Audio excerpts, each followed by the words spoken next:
you, gentlemen, for appearing before this committee, and thank you for the closed session prior to this. I don't know if you fully appreciate how much the American people do not support this war. It is an unauthorized war. Normally, when you come to Congress, it's a way for the American people to be part of that discussion. The American people, particularly in my state of New York, are upset for a lot of reasons. First of all, this war is costing so much money. Over $25 billion already, estimates $1 billion a day, and they're feeling it every single day at the gas pump with higher prices for both fuel, for diesel, for gasoline for their cars. They're also feeling it with higher grocery costs, and they're exhausted. They are truly exhausted. On top of that, they have so many grave concerns about how this war is being prosecuted. They read in the paper that 22 schools have been hit. They read in the paper about a girls' school, hundreds getting killed. We have a debate going on in this country about AI, a serious debate about AI. And I haven't heard yet from you that you will not allow AI to make final targeting determinations, even when nuclear weapons are being used. That's a huge issue that we need to discuss. So I want to start from the top, Secretary Hegseth. Why do you continue to prosecute a war that the American people aren't behind? First of all, I appreciate the opportunity for that closed session where we had a, unsurprisingly, very different discussion than we have here with the cameras on. We support this. Because my job is to represent New Yorkers, and I can tell you, when I talk to them all across my state, they are furious, and they expect me to explain to them why they are furious. And Senator, when I talk to Americans, and especially when I talk to the troops, they are grateful for a president who has the courage to take on this threat after 47 years of what Iran has done, targeting and killing Americans, and what it would mean to the world if Iran's nuclear ambitions were actually achieved. So the question I would ask to you and to others is, what is the cost of a nuclear-armed Iran?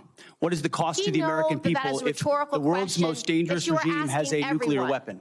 But the truth is, they don't want war coming to this shore, and when you do a decapitation operation, the likelihood is going to be exchanged in the United States. There's no evidence that we are safer because of this war. We did not have any evidence that Iran intended to imminently attack this country in any way, shape, or form.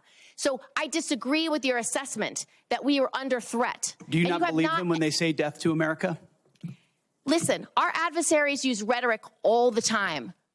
What I'm concerned about is we are not safer, and I would just like to know why you have not sought the support of the American people, and 3 out of 5 Americans are against this war today. I believe we do have the support of the American people, and we have briefed regularly what this mission looks like and why it's critically important that we undertake it. And I would remind you and this group that we're 2 months in to an effort. And many congressional Democrats, as I pointed out, want to declare defeat 2 months in. Iraq took how many years? Afghanistan took how many years? And they were nebulous missions that people went along with. This is different. This is a defined mission set that we have had great success in pursuing against a determined enemy who seeks nuclear weapons. And I'm proud of the opportunity to remind the American people, because they believe in it as well, that they can't have it. You don't care whether when the American people the American people are quite smart. They understand and see through spin. They know that a regime that says death to America, that seeks nuclear weapons and the ability to deliver. Did they lie about the range of their missiles? How much more? Because I saw a 4,000 kilometer missile. How much more will you ask the American people to pay for this war? Diego right Garcia. Now, do you want it $1 billion a day? Do you want $2 billion a day? You're asking for $200 billion more to fund this war and to make sure we have. We didn't ask for $200 billion. I don't know where you got that number from, Senator. I think you got it from the news, which you should be careful what you read in the news. Okay, Mr. Hegseth. Here, Secretary Hegseth. Here's a few more. Let's talk about how you're prosecuting the war. What is your response to targeting that has resulted in the destruction of schools, hospitals, civilian places? Why did you cut by 90% the division that's supposed to help you not target civilians?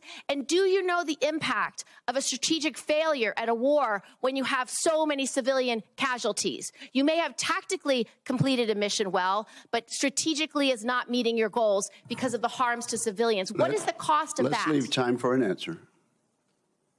No military, no country works harder at every echelon to ensure they protect civilian lives than the United States military. And that is a ironclad commitment that we make, no matter what systems we use. And why did you cut the department by 90%? Thank you, Senator Gillibrand. There'll be other rounds of questions. Senator Rounds, you are now recognized.